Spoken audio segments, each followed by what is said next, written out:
De este jueves, el diario británico Financial Times señala que el costo que afrontará el Reino Unido por abandonar la Unión Europea será de unos 20.000 millones de euros, el equivalente a 22.000 millones de dólares. El diario señala que la Unión Europea deberá repartir además 300.000 millones de euros por concepto de responsabilidades compartidas entre todos los Estados miembros, según las cuentas comunitarias. La salida del Reino Unido de la Unión Europea está enfrentando fuertes dificultades tanto en la justicia como en el Parlamento británico. Hablamos del estado del Brexit con ayuda de Arturo Franco, quien es Fellow del Consejo del Atlántico en Londres y nos acompaña desde las oficinas centrales de Bloomberg en Europa.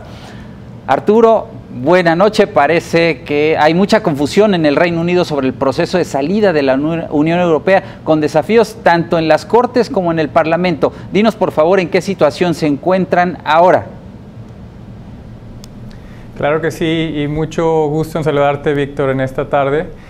Pues sí, como mencionas, justo hoy se inició un juicio en lo que aquí en el Reino Unido se llama la Corte Alta, que digamos sería la Corte de primera instancia, para revisar la validez de esta famosa prerrogativa real que tiene en este caso la primer ministro Theresa May, para, sin algún mandato o acto del Parlamento británico, poder llevar al país al inicio del proceso de salida de la Unión Europea.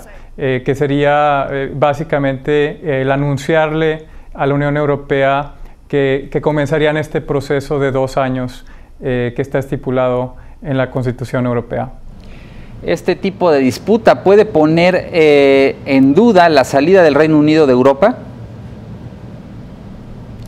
Es muy temprano para realmente saber hacia dónde se va a mover esta discusión constitucional, pero sí hay algunos elementos que podemos destacar. Por ejemplo, el primero es que el referendo que se votó hace unos meses, en junio, en el que la mayoría de los británicos votaron a favor de salirse de la Unión Europea, era un referendo que por diseño era solamente para darle asesoría al gobierno en una decisión. En ese sentido, era un referendo que no era vinculatorio de manera directa.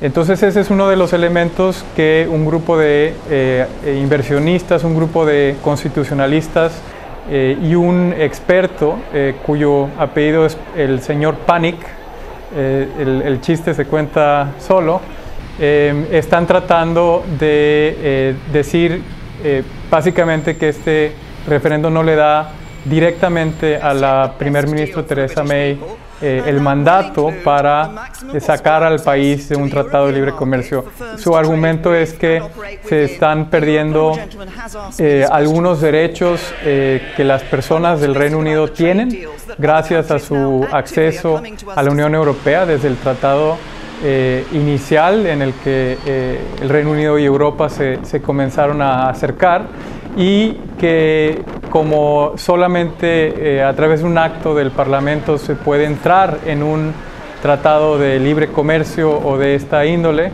que debería de ser un acto del Parlamento el que sacara al Reino Unido de la Unión Europea. Ahora, ¿qué quiere decir esto en términos prácticos? Bueno, lo que sigue es llevar este tema a la Corte Suprema del Reino Unido.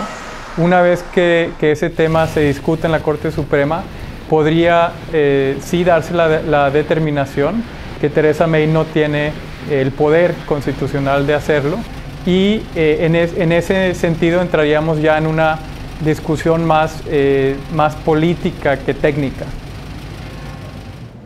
Hemos visto también una caída en picada prácticamente de la libra en estos días. La pregunta es si la comunidad de negocios está perdiendo confianza en el Reino Unido.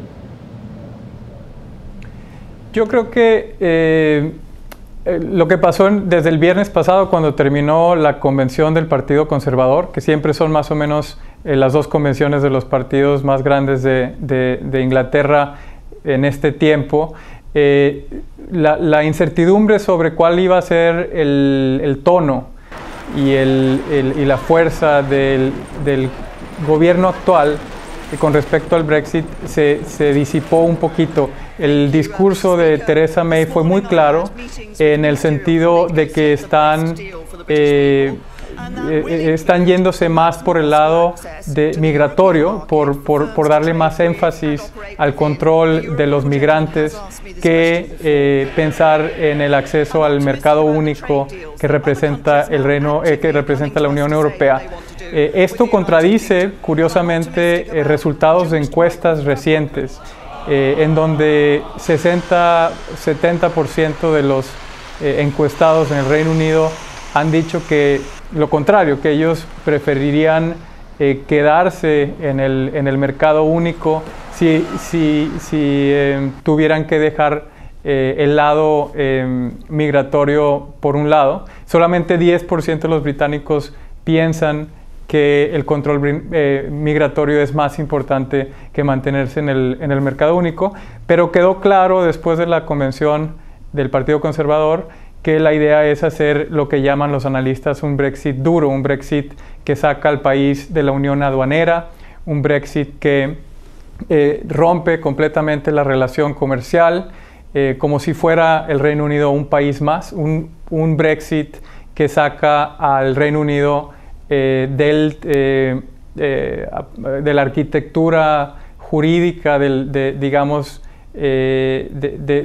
sistema judicial europeo, y hubo muchísimas señales de una especie como de llamada de atención hacia la élite financiera. Londres representa la capital financiera del mundo, con un comentario un poco que se tomó un poco mal, en el que Theresa May les dice a la élite financiera que si se creen ciudadanos globales, no son ciudadanos de ninguna parte. Bien, Arturo Franco, gracias y saludos en Londres. Gracias a ti. Gracias.